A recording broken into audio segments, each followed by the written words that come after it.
AP Media presents Fairhope Hospice Today, brought to you by Fairhope Hospice and Palliative Care, Fairfield Federal Savings and Loan,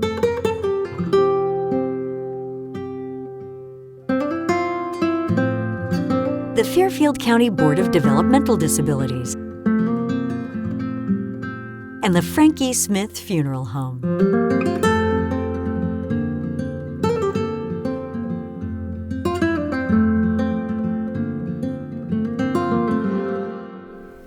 Hi, welcome to Fairhope Hospice Today. Thank you for joining us. My name is Kristen Glazier, President and CEO at Fairhope Hospice and Palliative Care, home of the Pickering House.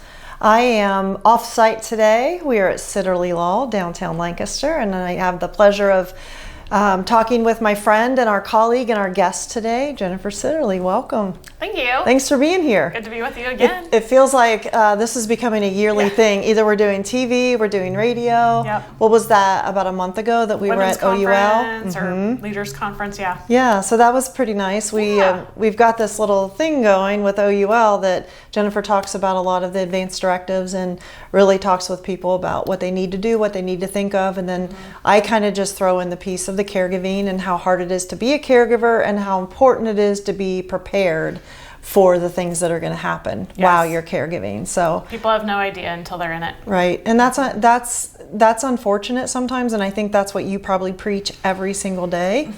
I know that when we do that conference, that's something that we talk about is know what whoever you're caregiving for, whoever you're taking care of, like you just need to know what their wishes are before you get to the point where they can't decide or you're in crisis. Right, and have the ability to help them with those wishes.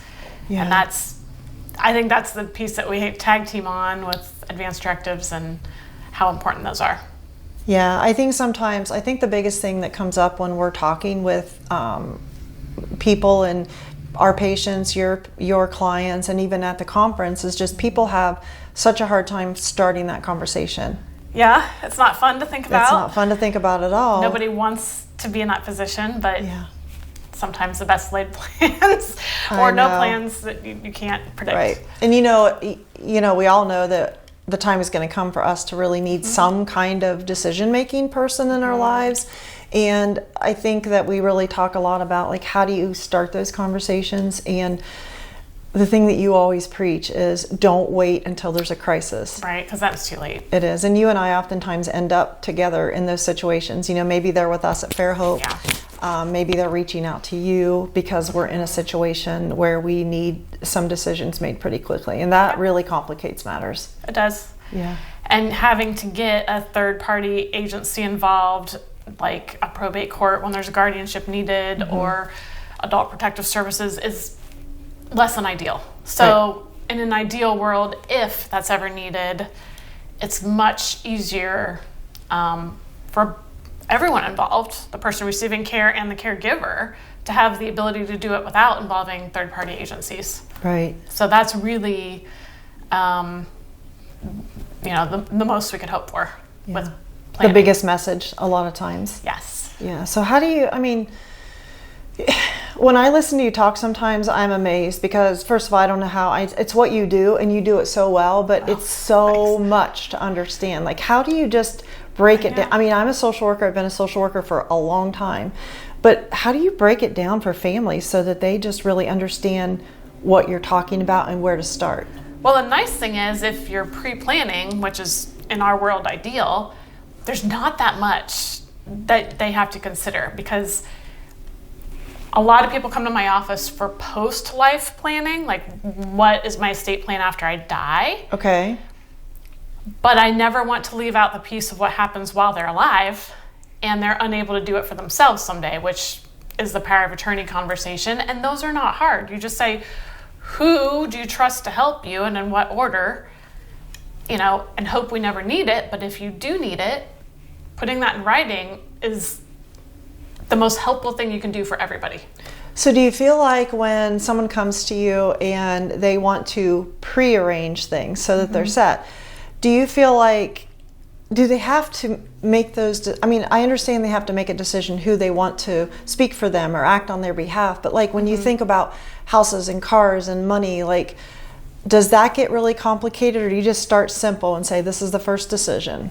Yeah, so because assets are a moving target, Okay. what I have today is going to be different than what I have in 10 years. Okay. Or even in 5 years. Or even in 2 years.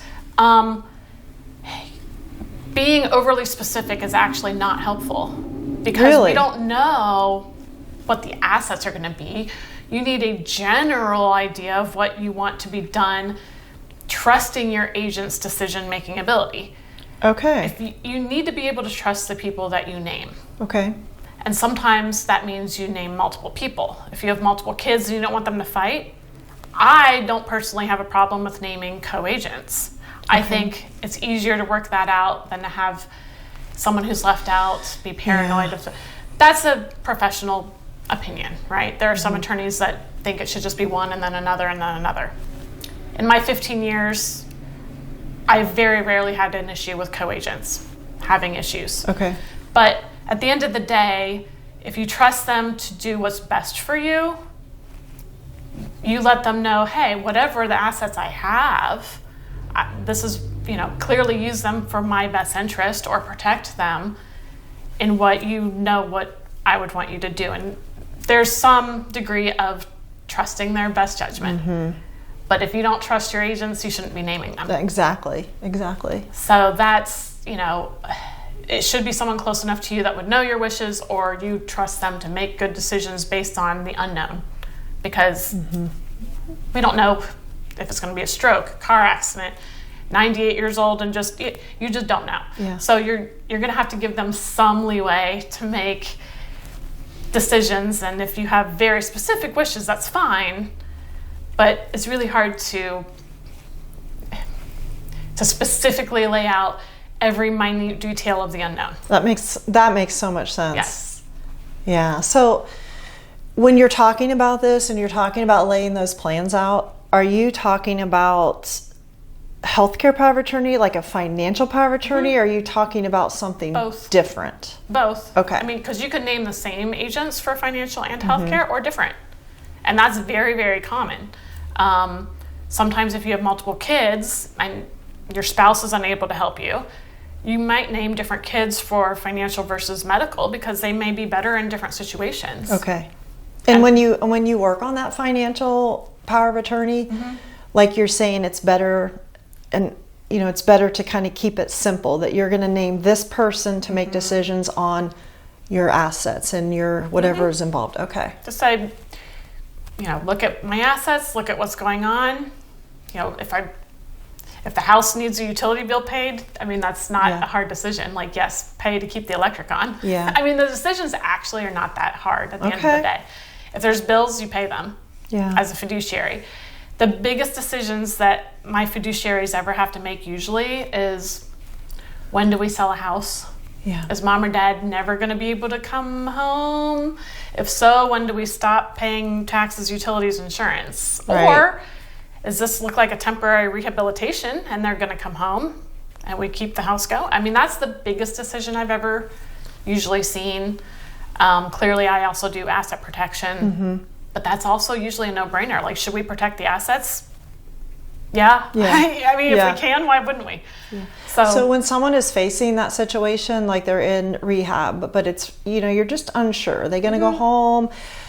Is that something that if I was a client of yours that I would call you and say, hey, here's our situation, like, do you try to advise people with that, or you just... The medical, that's a really good point. Medical and financial are kind of a blend, and oftentimes, which is why I work with you a lot, it's a team effort. So I'm not a doctor, so sometimes I say we need to ask what the doctor's prognosis is, and they may not know, but they can say, on average, this is what happens. Typically, this is what we would expect. No one can guarantee, but that gives you an idea on how to make decisions. And then my job is to say, well, if this happens, this is what I would recommend. Okay. If it doesn't look like they're going to come home, this is what I recommend. I mean, that's ultimately, I don't make the decision. The client or their agent makes that decision. Just a little guidance and what the options are, really. Yeah. Yeah, that I think is why we go back to where you can't plan for the unknown. Yeah. You have to make sure that you've appointed someone that's going to Yes. really think that through. Agreed. Maybe not so emotional, but more practical, and try to think that through. Right. Yeah. Okay. So if you have any questions, I just want to take a second here. And if you have any questions, feel free to reach out to Fairhope Hospice Palliative Care, home of the Pickering House, 740-654-7077. We would be glad to answer any questions that you have really about Fairhope and just any direction that you need. And I know Jennifer is so busy, and we're going to talk in our next segment to someone that she's appointed to kind of help with educating the community and the things they need. So I'm looking forward to that. Yeah. What do you feel like is the biggest misconception about advanced planning, and what do you think that your clients worry about the most? Good question. Okay. Because that happens a lot. I have a lot of clients that don't want to sign a power of attorney because they feel like they're giving up their rights to decide for themselves. And that is absolutely not what's happening. Power of attorneys are only effective if they can no longer manage things for themselves. I've had a power of attorney since I turned 18, but I've never had to use it, nor have my agents ever tried to come in and make decisions on my behalf without me, because I can simply remove them, or they'd be in breach of their fiduciary duty. Okay. Which one of the duties is loyalty to me. Right. So having a power of attorney does not forfeit any rights. They arguably preserve your right to have your agent honor your wishes. Yeah. So that's the biggest misconception. And I mean, that's a really great point, because sometimes, and I would hope that anyone who's in the position to help change or make a decision for someone, if I come to you and say I'd like to change this for my father, your first question is going to be, is he decisional? Right. Is he alert and oriented? Can he make this decision? Exactly. And if I say, well, yes, he can, you're not going to do anything that I'm asking. But I'll say, well, I need to talk to him then. Yep, that's perfect. Okay. So yes, power of attorney is really only supposed to be effective if the client can't do it for themselves any longer. Okay. Yep, that's a great point. What do you feel like is a big issue that you run into when you're trying to deal with families making decisions, whether it's in a crisis or not? Like, what do you see come to the table? Thankfully, I'm knocking on wood. Okay. I don't see a lot of issues, which is super nice. Okay. But sometimes there's paranoia if someone is an agent and another loved one is not. And so they feel like they don't have any ability to give their own feedback. To which I usually tell that agent, well, work with them so they're not paranoid. You don't have to tell them, but why not? Why not? Right. So I am a issue avoider. I don't like conflict. I'm just going to be honest. Everyone who calls me, I will tell them that. I don't like to fight. I like to work it out, because 9 times out of 10, the parent, they don't want conflict either. Right. They don't. Right. And that's probably the reason why they put all this in place, is to try to help, avoid that. Yes. Yeah, and to think about really who will be that best decision maker for Agreed. them. So, well, and as a social worker, you're thinking like I am. Like, as a social worker, I'm thinking, okay, we're going to come to the table. Yep. Let's talk through what are your issues? What do you not? What do you want to be a part of? So, hopefully that works out. I know there are always times that it doesn't, but get second and third opinions if it's a medical decision. I mean, there's always a way to get to what's best for everybody. Yeah, sure. And I think a lot of physicians and a lot of agencies that handle those kind of things are really good at sitting down and talking with the families about that. I know when it comes to Fairhope and we do a consult, there are many times when we are doing 2 and 3 consults, because the first one is with the patient, the next one is with the family. We've got to add other family members, and that's okay. That's what we do, and we want them to be good, comfortable with their decision. Agreed. So, yeah. Okay. And I'm on the same page. Okay. Why not avoid the conflict if we can? Absolutely. Yeah. Yep. Is there anything, as we wrap up this segment, is there anything that you want to talk about? Not many changes on the horizon for... Thankfully not in my world. Okay, that's good. There's been some updates on the disability front, which I also do, but for this, conversation, no. Okay. I mean, I just like to remind people that, gosh, it's been 13 years now that estate tax has gone away, so don't worry about that anymore. You always preach that. No, wherever I see you, you always talk about Not in Ohio. that. Yep. Power of attorneys are my favorite legal document in my world, so please, Okay. I reiterate, I know we already talked about them, but I cannot overemphasize how helpful they are. Because if something happens, you don't have one, you can't go back and get it. That's right. And it helps you, and it helps me, and it helps the doctors. It will save you time, money, and heartache. Grief. Yes. Heartache.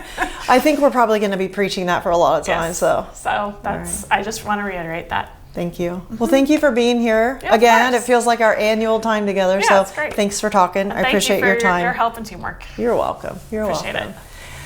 Thank you for watching Fairhope Hospice today, and stay tuned. It is so important for families to feel comfortable and safe when they call, because oftentimes that first phone call, even picking up the phone physically and just dialing that number, is very hard. You're asking for something that is a very difficult and private decision, and so we want everyone to feel comfortable and safe that you pick up that phone, you make that phone call, and let us just guide you and lead you where you want. And then you can make an informed decision about what's best for you and your family. The Frankie Smith Funeral Home and Crematory in Lancaster and the Johnson Smith Funeral Home in Baltimore have a long and wonderful history of serving our community. Feel free to give us a call at 740-653-0652. Stop in and see us at either of our two locations, 405 North Columbus Street in Lancaster and 207 South Main Street in Baltimore. Respect for tradition, regard for change. At Fairfield Federal, we believe true prosperity is shared. For 130 years, Fairfield Federal has invested in the community that built us. From supporting businesses that employ our neighbors, empowering the initiatives that strengthen our community, and serving generations of families, Fairfield Federal is proud to share this milestone of progress with our hometown. Fairfield Federal is your place for checking, savings, and home loans. Member FDIC, Equal Housing Lender, NMLS number 402612. Did you know Fairfield DD supports more than 1,700 people right here in Fairfield County? That's 1,700 unique journeys, each with their own talents, goals, and challenges. And while every path looks different, one thing stays the same. Life is better with the right support. That's where we come in. From early childhood and school transitions to employment and adulthood, Fairfield DD helps connect individuals and families to the resources they need every step of the way. Because when the right support is in place, people can live more independently, contribute in meaningful ways, and help build a stronger, more vibrant community for all. Learn more at fairfielddd.com or follow us on social media. Together, we're creating a more inclusive Fairfield County.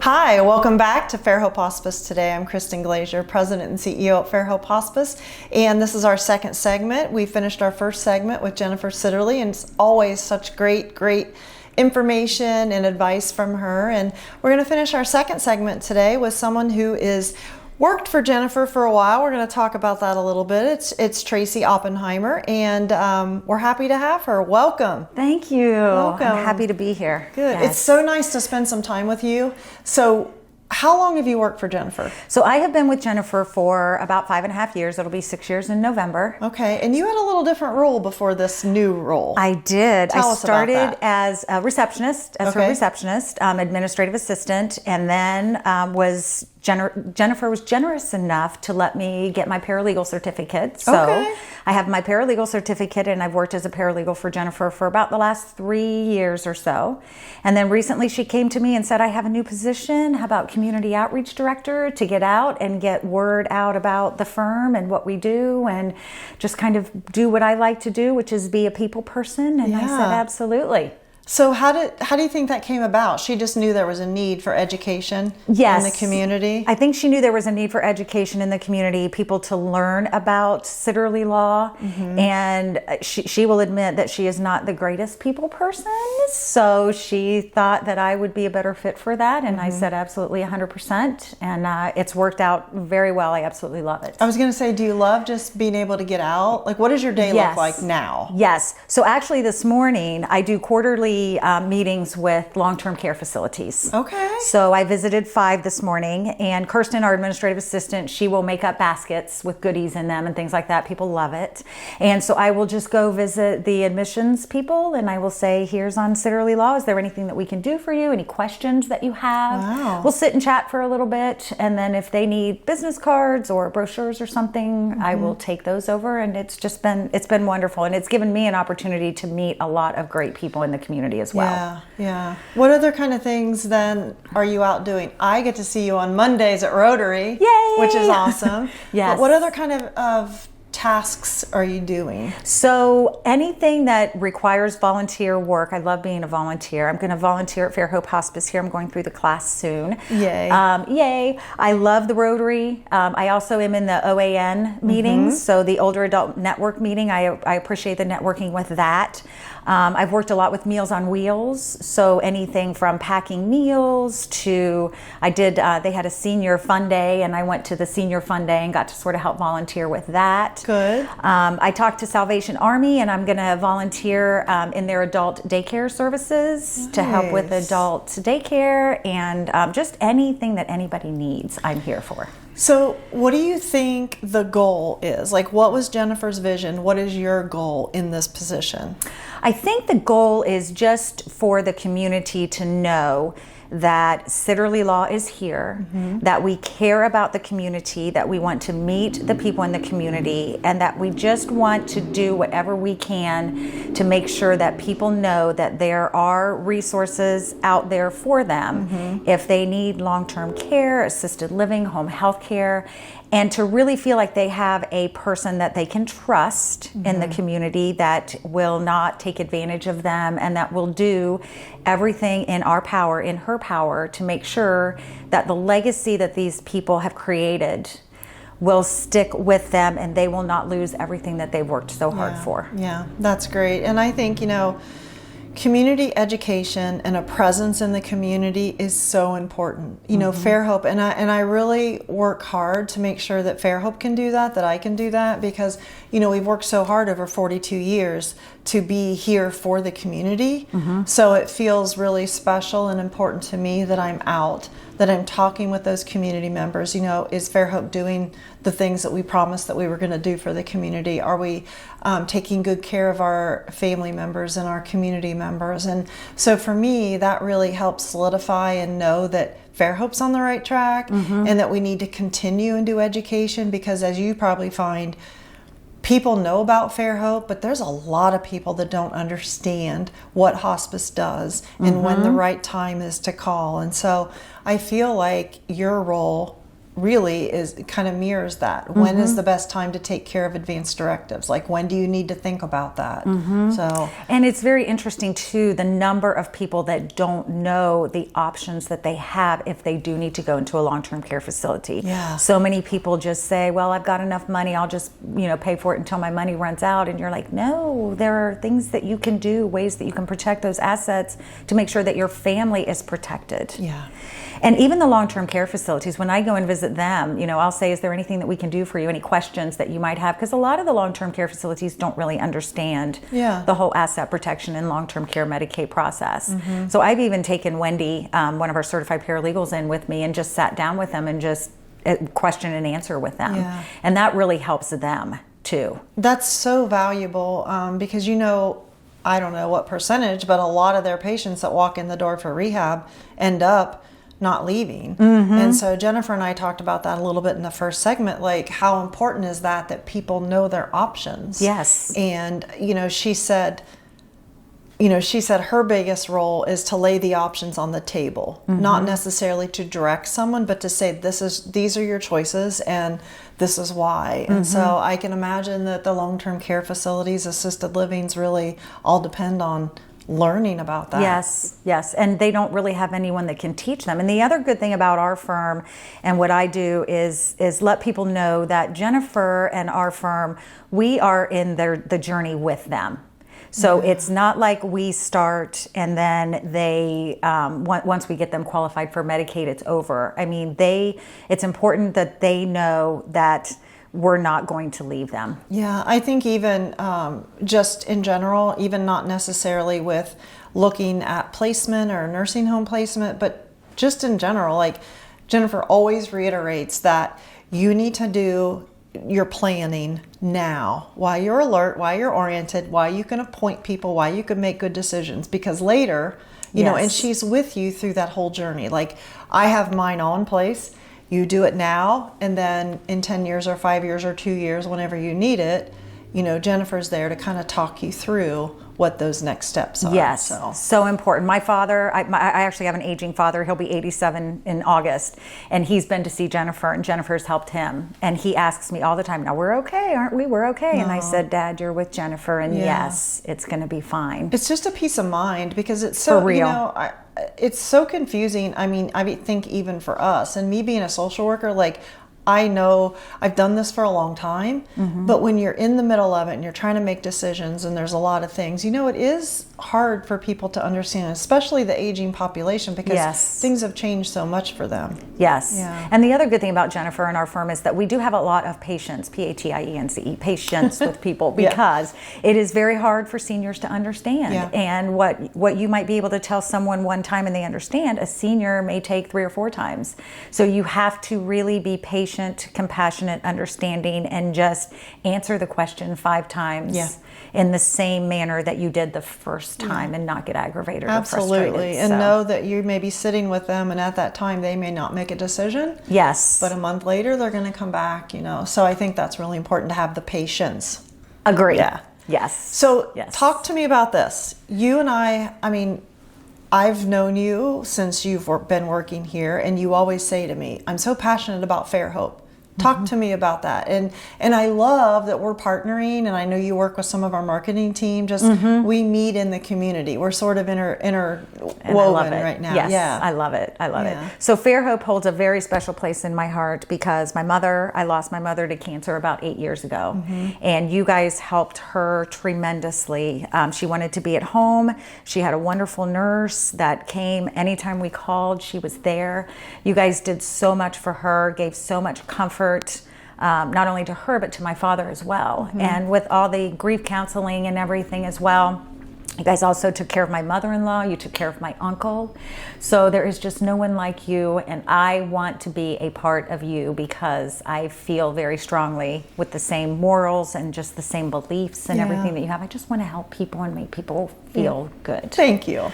I appreciate that. And you are doing that in your new role, and I am excited for you to be a volunteer someday when the day is right. Right? Yes. Yeah. It will happen. I'm just really excited that you're on this journey, this new journey for you. Jennifer's extremely lucky to have you. So thank you. We will see you everywhere, out and about. I can't wait to partner with you and Fairhope. I am blessed, and I'm blessed to know you. You mean the world to me, and I appreciate it. You and everything you do. Thank you. Thank you. So thank you for joining us today. I think our segments were perfect for today. Again, if you have any questions, even just about Fairhope, please give us a call at 740-654-7077. If you're interested in volunteering, give us a call at that same number. We have a volunteer class every quarter, and we'd love to have you on board. Thank you so much today for watching Fairhope Hospice Today. IVP Media presents Fairhope Hospice Today, brought to you by Fairhope Hospice and Palliative Care, Fairfield Federal Savings and Loan,